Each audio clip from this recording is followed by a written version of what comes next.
E aí, pessoal, tudo certinho? Essa semana, especificamente, excepcionalmente, nós vamos começar com questões, tá? Vamos deixar a atualização para outro dia. Durante a semana a gente vai ter um vídeo de atualização na qual eu quero resolver as dúvidas que vocês tiveram sobre o PL 257. Então, a gente vai voltar o assunto do PL 257 para resolver as dúvidas de vocês durante essa semana, né? Tô esperando chegarem as dúvidas todas, né? Então mandem as dúvidas de vocês, porque a gente vai, certamente amanhã, na terça-feira, gravar esse vídeo para tirar as dúvidas de vocês e que deve ser disponibilizado até a quinta-feira dessa semana ainda, tá certo? Então vamos lá. Eu trouxe uma questão que é uma questão de procurador do Estado do Rio Grande do Sul e que trata de intervenção do Estado na propriedade e trata especificamente das intervenções restritivas no direito de propriedade, ou seja, aquelas situações em que o Estado não toma o bem do particular, mas impõe algumas restrições ao particular, ao proprietário do bem.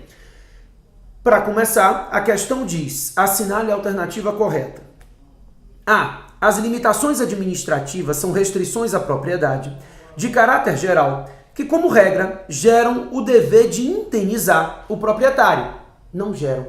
A limitação administrativa é uma intervenção de caráter geral e que, a princípio, não enseja o dever de indenização.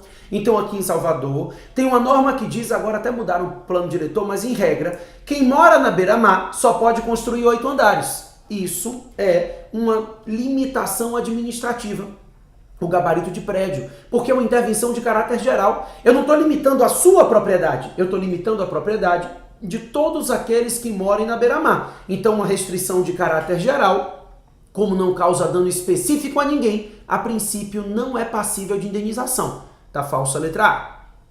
B. As servidões administrativas são restrições à propriedade de caráter concreto, podendo gerar o dever de indenizar o proprietário em caso de dano comprovado. Perfeito. A letra B está correta.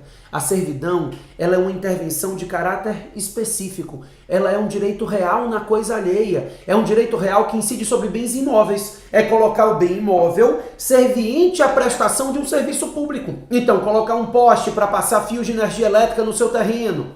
Colocar uma plaquinha com o nome da rua na sua casa. Todas as vezes que o Estado precisa utilizar o seu bem na busca do interesse público, nós temos uma servidão administrativa. Ela incide sobre bem imóvel e ela incide sempre sobre um bem específico. Por isso, havendo dano, haverá indenização. A C fala que nos tombamentos que resultem em esvaziamento do conteúdo econômico do direito de propriedade, a jurisprudência não reconhece o dever de indenizar, pois não há transferência do bem ao Estado. Claro que enseja o dever de indenização.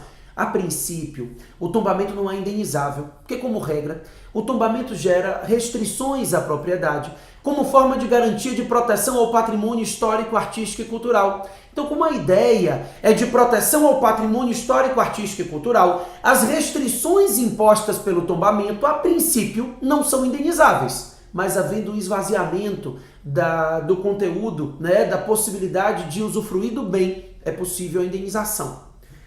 A D fala que as requisições de bens fungíveis se equiparam às desapropriações no que se refere ao requisito da prévia e justa indenização em dinheiro. Nada feito. Se o bem é fungível, significa dizer que o Estado tem como devolver um outro igual, e aí a requisição se aplica regularmente nos moldes do artigo 5º, inciso 35 da Constituição. A requisição administrativa está prevista no artigo 5º, 35, em situações de iminente perigo público. Então, havendo uma situação de iminente perigo público, o Estado requisita os bens do particular, seja esse bem um bem móvel, imóvel, até mesmo um serviço, e essa requisição vai se dar mediante indenização posterior, ulterior, em caso de dano. Havendo dano, a indenização será posterior, é o que estabelece a lei. Então, nesses casos, a indenização não é prévia, a indenização é posterior no caso de requisição de bens. E a E fala que os imóveis expropriados já definitivamente incorporados ao domínio público, ainda quando afetados a um serviço público, podem ser objetos de reivindicação. Aí a gente tem o Decreto-Lei 3365 no seu artigo 35. O artigo 35 do decreto diz que, uma vez incorporado ao patrimônio público, qualquer ação se resolve em perdas e danos. Então, depois que o bem é incorporado ao patrimônio público, não é possível pedir o bem de volta. Então, se o Estado já deu destinação pública a esse bem, incide sobre o bem a supremacia do interesse público sobre o interesse privado.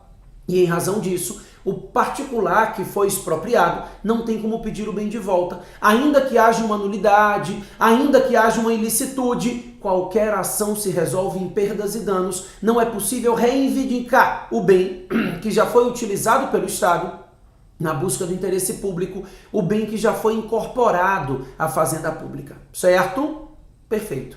Pessoal, continue se inscrevendo no canal, a gente está aqui para tirar as dúvidas de vocês, a gente está aqui para auxiliar vocês no direito administrativo, né? Isso aqui não é um canal, não é um blog para a gente ficar batendo papo, a gente bate papo também, né? Um pouquinho da vida dos outros, mas enfim, a gente está aqui para passar para vocês aspectos interessantes, questões, você concurseiro, você servidor, você advogado, qualquer dúvida dentro da área de direito administrativo, eu estou aqui para te ajudar. Então, se inscreva, mande as dúvidas e a gente sempre vai estar conversando por aqui, certo? Esse canal é nosso. Até a próxima.